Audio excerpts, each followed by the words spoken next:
Our convoy got attacked. It was when the vehicle was sat behind us, right on the bumper, that then the AK-47s came out and the bullets started flying, the crescendo from hell. We trapped him, and it was in that moment that I picked up the MP5 Kurtz and shot through my closed window at 140 k's an hour. Before we dive in, make sure you like this video, subscribe to the channel, and hit the notification bell. What's the second scariest thing that's ever happened to you?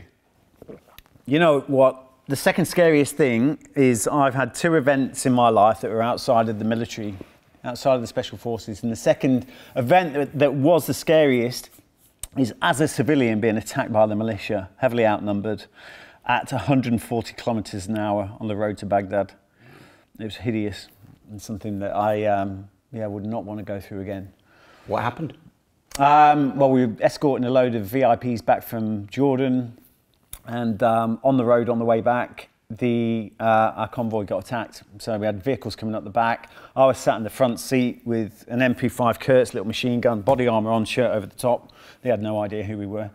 And it was when the vehicle was sat behind us, right on the bumper, that then the AK-47s came out and bullets started flying.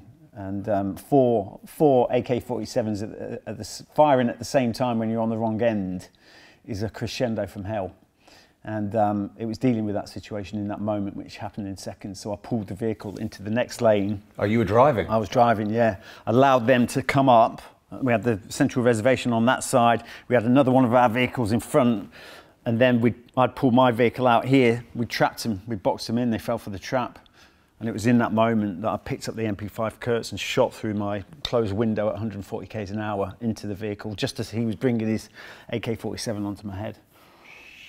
And it was all that, and it happening so fast. You took them all out then? Well, I mean, you know, I always say this, everyone says to ex-Special Forces, how many people have you killed? Yeah. If I probably told anyone that number, they'd be disappointed. And I don't know if we killed them that day or no. We got shots on target, whether they died or not. Yeah. I don't know. I'd like to think they didn't die. Yeah. But, you know, it certainly resolved that situation in that moment. But, you know, it was another interesting moment for me because it was that moment when you triage the situation, you know, and that is... in that moment, we start fearing about all things we can't control, triage it. What really mattered in that moment, him pointing a gun at me, deal with that. Yeah. And the rest flowed then. Wow. I got goosebumps then. Yeah. And I don't know if it's the cost of coffee or the story, it's probably a bit of both. We whacked the pre-workout in the yeah. What's the weirdest thing that's ever happened to you? The weirdest thing was when we attacked a boat. Well, if we're talking, I'll tell you what, let's go on the military. And it was one of my first jobs in the SBS, and we did a lot of sort of counter-narcotics work.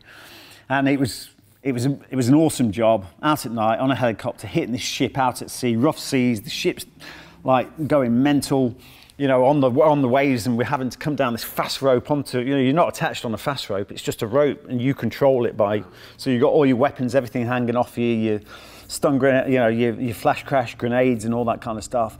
And the ship's doing this, and I'm having to time it so that you hit it on the pendulum, you know, and you know, with the grip of your hand.